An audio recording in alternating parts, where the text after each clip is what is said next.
안녕하세요. 코높이 정태원 원장입니다.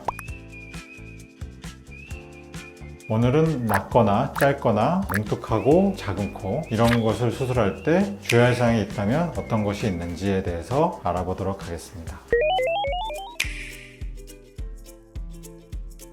보통 이제 자연스럽게 코가 이마가 튀어나오고 눈썹부터는 이제 코가 이제 낮아졌다가 어느 순간부터 이제 코가 시작하는데 평균적으로는 이제 눈동자 중간 정도는 이제 시작은 해야겠죠. 그거보다 좀 더 아래에서 시작하게 되면 이제 낮은 코라고 볼 수 있고 눈동자 정도에서 시작하면 뭐 적당한 수준, 높은 코는 아니지만 눈동자보다 좀 더 위에서 시작하면 조금 높은 코 이렇게 볼 수 있을 것 같아요. 시작점 기준으로 주로 얘기하고 시작점이 낮은 그런 것을 주로 낮은 코라고 얘기하고요. 짧은 코는 콧 날개보다 기둥이 이제 더 위로 가 있느냐 뭐 아래로 있느냐 이라고 판단해요. 위에는 낮지만 기둥이 날개보다 좀 내려와 있어서 코가 들려 보이지 않는다면 그냥 일반적인 평범한 낮은 코고요. 시작점이 낮은 거는 상관없이 이 콧 날개보다 기둥이 위로 가 있고 코끝 기둥의 각도가 위쪽으로 많이 제껴져 있는 거를 이제 짧은 코라고 하죠. 들창 코라 얘기하기도 하고요. 작은 코는 짧기도 하고 낮으면 작은 코 같아요. 그리고 이제 코볼 자체가 이렇게 좀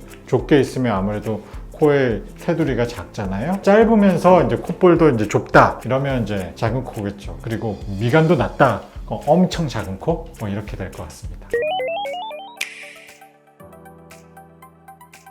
환자 입장에서 아니라 의사 입장에서 이제 주의하는 거는 짧은 코가 제일 어려워요. 콧대가 낮은 거는 대부분 실리콘을 쓰기 때문에 그게 뭐 높은 것이 필요하면 높은 것을 꺼내 쓰면 되고 낮은 것을 쓰면 낮은 것을 꺼내 쓰면 되죠. 근데 이제 코끝은 연골을 써야 되다 보니까 한계치가 분명해요. 사람이 갖고 있는 연골이 뻔하잖아요. 이제 비중격 연골이 있고 귀연골이 있고 그 위에는 이제 가슴 연골이 있는데 일반적으로 첫 수술은 이제 비중격 연골과 귀연골을 흔하게 하거든요. 근데 이제 짧은 코일 때 과연 그 연골이 충분할 것이냐에 대해서 계산을 잘 해봐야 되죠. 의사들은 이제 성형을 많이 해봤으니까 비중격의 양이 어느 정도 되고 어느 정도 필요하니까 뭐 이거는 해도 되겠다 안 되겠다 이제 이렇게 판단하거든요. 그리고 아무래도 경험이 많을수록 제한된 재료로도 충분히 만들 수 있는데 수술적인 경험이 작거나 그러면 비중격도 충분히 못 되고 뗀 연골도 활용할 수 있는 테크닉이 부족하니까 충분히 못 높이게 되죠. 그러면 아무래도 추가적인 연골을 사용하려고 하는 경우가 많아요. 그나마 이제 수술하다 추가할 수 있는 연골은 기증늑연골 이런 거인데 부족해서 쓰는 거는 나쁘진 않은데 바람직하지는 않죠. 아무튼 의사 입장에서는 충분히 연골로 할 수 있는 테크닉을 잘 연마하는 거 이제 이런 게 중요하다 할 수가 있고 환자 입장에서는 내가 과연 짧은 코인가 그리고 그러면 내가 이 연골이 과연 충분할까 이런 거는 환자 본인이 판단하기는 너무 어려워요. 한 의사만 만나보고도 판단하기도 어렵고 귀연골이나 비중연골이 충분할지 아니면 뭐 추가적인 기증연골을 써야 될지 아니면 처음부터 뭐 내 자가연골을 할 수준인지 여러 의사 선생님한테 물어보고 상담을 받아보면서 알게 되는 거 이제 이런 게 필요하다고 생각합니다. 미간이 낮은 코는 아무래도 연골이 해결해 주는 경우는 극히 드물기 때문에 실리콘을 쓰는 그냥 일반적인 코 수술이 많고요. 짧은 코 중에서도 미간이 좀 높은 짧은 코가 있어요. 이런 거는 이제 무보형물 수술로 해도 효과가 좋을 수 있습니다. 근데 미간을 높여야 되는데 실리콘 없이 무보형물로 연골만 하면 아무래도 미간이 안 높아지니까 효과가 미미한 경우가 있을 수 있겠죠. 작아진 피는 극단적으로 콧대를 많이 높일 수 있는 물성은 아니고 피부를 약간 도톰하게 할 수 있는 재료잖아요. 많이 낮거나 짧은 사람이 작아진 피로 코 성형하는 거는 그렇게 적당하다고 볼 수는 없을 것 같아요. 콧등을 살짝 높일 수 있는 재료라고는 할 수 있는데 보형물만큼의 높이를 만들어줄 수 있는 재료는 아닙니다.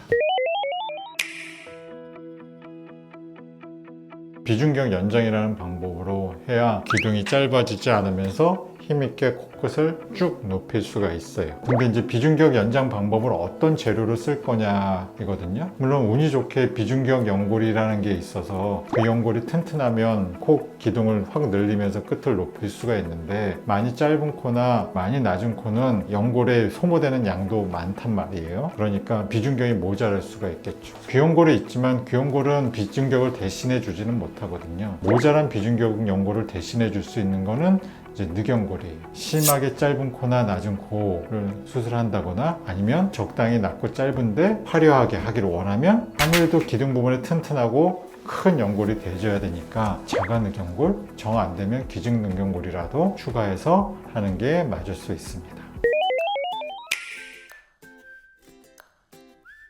낮은 코랑 이제 짧은 코는 조금 구별해야 되는데 기본적으로 짧은 코가 더 어렵고요. 재수술이라고 해서 짧은 코가 들어오는 게 아니라 일단 첫 수술이 짧은 코가 좀 더 어렵죠. 어려운 만큼 충분하지 않으니까 많이 개선이 안 돼서 재수술을 고려한 경우가 많이 있을 수는 있죠. 재수술을 한다 하더라도 첫 수술도 힘들었는데 재수술이 그렇게 녹록치는 않거든요. 그러한 경우는 준비를 잘 해야 돼요. 여러 번 말씀을 드렸다시피 짧은 코를 충분히 늘리려면 코 기둥 부분에 튼튼한 연골이 대줘야 되고 제일 좋은 것은 자가 늑연골입니다.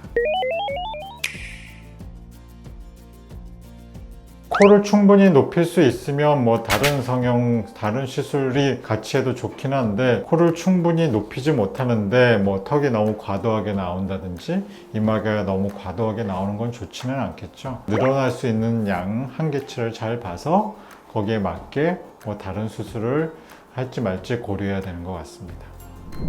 오늘은 낮은 코 그리고 짧은 코가 대략 어떤 코이고 수술할 때 어떤 것을 고려해야 될지에 대해서 간단하게 알아보았습니다. 아쉽지만 오늘 영상은 여기서 마무리하도록 하겠습니다. 영상 재미있게 보셨다면 구독, 좋아요 꾹꾹 눌러주세요.